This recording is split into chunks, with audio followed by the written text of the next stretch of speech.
حضور اکرم صلی اللہ علیہ وسلم نے ہم تک دین پہنچانے کے لیے اتنی تکالیف اٹھائیں کہ اپنے دندان مبارک شہید کرا دیے، جسم لہو لہان کرا دیا، یہاں تک کہ حضور اکرم صلی اللہ علیہ وسلم نے اپنا خاندان، اپنا گھر، اپنا قبیلہ، اپنا وطن چھوڑ دیا اسلام کے لیے۔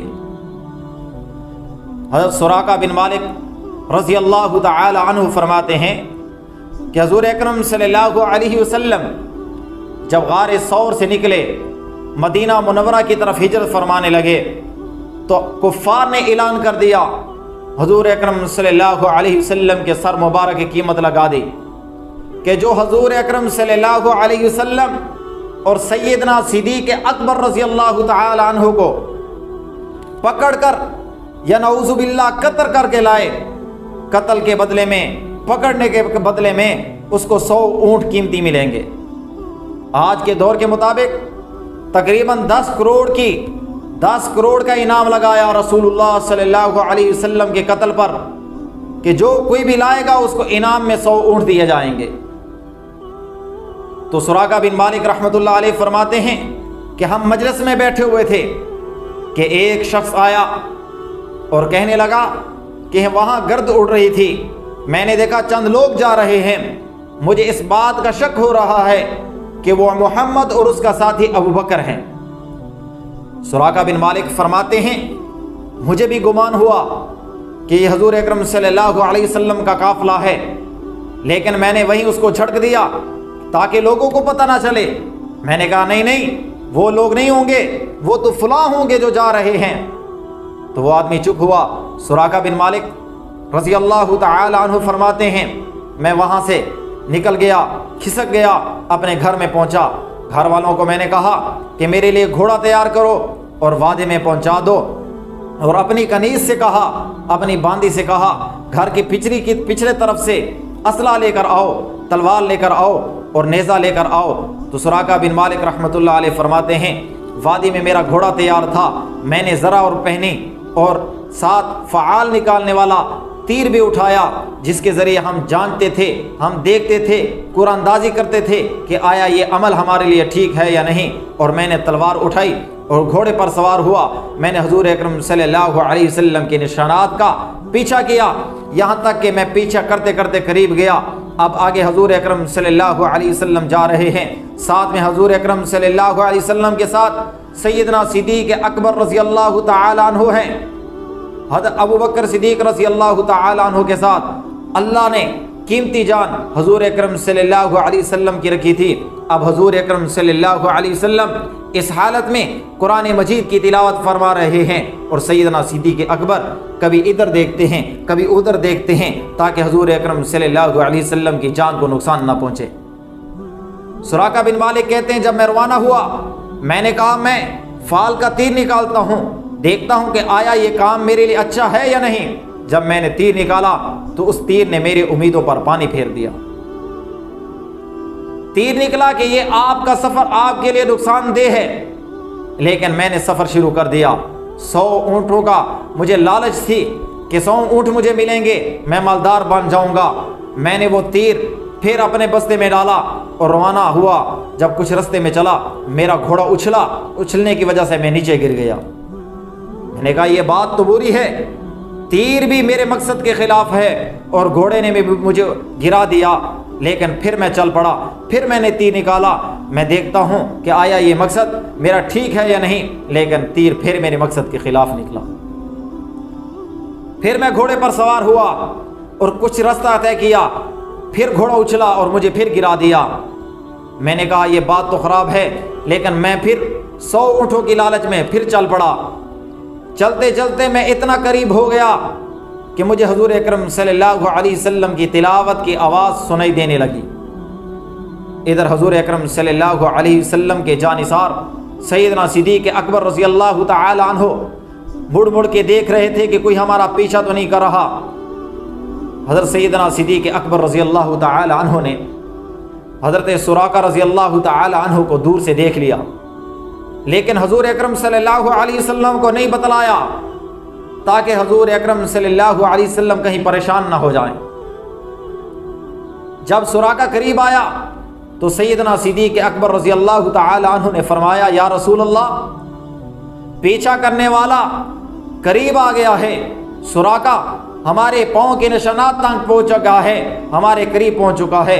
تو حضور اکرم صلی اللہ علیہ وسلم نے فرمایا کہ اے اللہ ہمیں اس کے شر سے بچا۔ حضور اکرم صلی اللہ علیہ وسلم کے اتنے کہنے کی دیر تھی کہ حضرت سراقہ رضی اللہ تعالیٰ عنہ فرماتے ہیں کہ میرے گھوڑے کے پاؤں پتھروں میں یوں دھسے کہ میرے گھوڑے کے پاؤں زمین میں چلے گئے اور اس کا پیٹ زمین کے ساتھ لگنے لگا۔ میں حیران و پریشان کہ ایسی سخت زمین مکہ المکرمہ کی پہاڑوں کی زمین جہاں گھوڑے کے سم زمین میں داخل نہیں ہوتے، پتھروں میں یہ گھوڑا کیسے دھس گیا، یہ زمین کے اندر کیسے چلا گیا؟ پھر میں نے کہا یہ کوئی اور ماجرا ہے۔ دل میں آیا خیال کیا محمد نعوذ باللہ جادوگر ہیں؟ پھر میں نے کہا یہ مقابلے کرنے والی ذات نہیں۔ میں نے فرمایا یا رسول اللہ مجھے امان دیجئے، میں آپ کو تکلیف نہیں پہنچاؤں گا، ایسی کوئی حرکت نہیں کروں گا جو آپ کو ناگوار گزرے۔ تو حضور اکرم صلی اللہ علیہ وسلم نے دعا کی، سراقہ بن مالک کے گھوڑے کے پاؤں زمین سے باہر نکلے، حضور اکرم صلی اللہ علیہ وسلم کے قریب آیا اور فرمایا یا رسول اللہ کھانے پینے کے سامان میرے پاس موجود ہے، آپ کو چاہیے تو میں دینے کے لیے حاضر ہوں۔ لیکن حضور اکرم صلی اللہ علیہ وسلم نے انکار کر دیا۔ سراقہ بن مالک رحمۃ اللہ علیہ رضی اللہ تعالیٰ عنہ فرماتے ہیں میں نے فرمایا یا رسول اللہ میرے لیے کوئی اور خدمت؟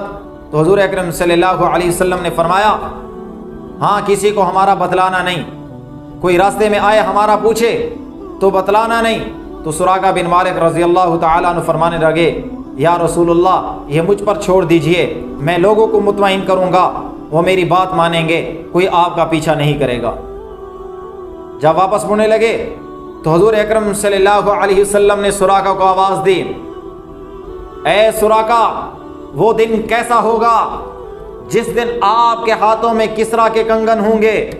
سراقہ بن مالک رضی اللہ تعالی عنہ حیرانگی کی حالت میں حضور صلی اللہ علیہ وسلم کو دیکھنے لگے اور فرمایا یا رسول اللہ کیا وہی کسرا جو ایران کا بادشاہ ہے، شہنشاہ ایران ہے، کسرا بن پرویز؟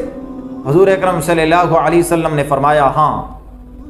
اب حضور اکرم صلی اللہ علیہ وسلم کی ذات پر قربان جاؤں، میرے ماں باپ حضور اکرم صلی اللہ علیہ وسلم کی ذات پر یہ اعلان اس وقت فرما رہے ہیں کہ سراقہ آپ کے ہاتھوں میں کسرا کے کنگن ہوں گے جب خود رسول اللہ صلی اللہ علیہ وسلم کے پاس نہ رہنے کے لیے مکان تھا، نہ اپنی سواری تھی، جس اونٹنی پر سوار تھے وہ بھی قرض پہ لیے ہوئی تھی۔ ایسی حالت میں حضور اکرم صلی اللہ علیہ وسلم سراقہ بن مالک رضی اللہ تعالی عنہ کو خوشخبری سنا رہے۔ سراقہ بن مالک رضی اللہ تعالی عنہ نے فرمایا یا رسول اللہ مجھے امان لکھ دیجئے۔ تو حضور صلی اللہ علیہ وسلم کے جب چہرے مبارک کا رعب اور دبدبا دیکھا تو سراقہ بن مالک نے بھی امان طلب کی۔ تو حضور اکرم صلی اللہ علیہ وسلم نے عامر بن فہیرہ رضی اللہ تعالی عنہ سے فرمایا کہ ان کو امان لکھ دی جائے۔ عامر بن فہیرہ رضی اللہ تعالی عنہ نے چمڑے کے ٹکڑے پر امان لکھ دی۔ تو سراقہ بن مالک رضی اللہ تعالی عنہ واپس مڑے، جو حضور اکرم صلی اللہ علیہ وسلم کو کفار تلاش کر رہے تھے، وہ جب ادھر آتے سراقہ بن مالک رضی اللہ تعالی عنہ کہتے کہ لوگوں میں ادھر دیکھ آیا ہوں، تو لوگ سمجھتے کہ سراقہ بن مالک رضی اللہ تعالی عنہ فرماتے ہیں کہ میں ادھر دیکھ آیا ہوں، مطلب حضور اکرم صلی اللہ علیہ وسلم نہیں ہیں، تو وہ واپس مڑ جاتے۔ تو سراقہ بن مالک رضی اللہ تعالی عنہ نے غزوہ حنین کے بعد اسلام قبول کیا۔ پھر اسلام نے وہ دور بھی دیکھا جب حضرت عمر رضی اللہ تعالی عنہ کے دور میں کسرا کے کنگن سراقہ بن مالک رضی اللہ تعالی عنہ کو پہنائے گئے۔ تو حضور اکرم صلی اللہ علیہ وسلم نے اسلام کے لیے، دین کے لیے، ہمارے لیے دین پہنچانے کی خاطر حضور اکرم صلی اللہ علیہ وسلم نے جہاں جان کی قربانی دی، مال کی قربانی دی، وہاں اپنے وطن کی بھی قربانی دی۔ مکہ المکرمہ کو چھوڑ کر مدینہ منورہ ہجرت فرما گئے، لیکن اسلام کی دعوت نہ چھوڑی، توحید کا جھنڈا نہیں چھوڑا، اور امت کی فلاح و بہبود کے لیے حضور اکرم صلی اللہ علیہ وسلم نے سب کچھ قربان کر دیا۔ تو آج ہمیں بھی چاہیے کہ حضور اکرم صلی اللہ علیہ وسلم کے دین کو پہنچانے کے لیے اپنے مال جان اور اپنے وقت کی قربانی لگائیں اور دین کو دنیا میں پھیلائیں اور دین کے لیے قربانی دینے سے دریغ نہ کریں۔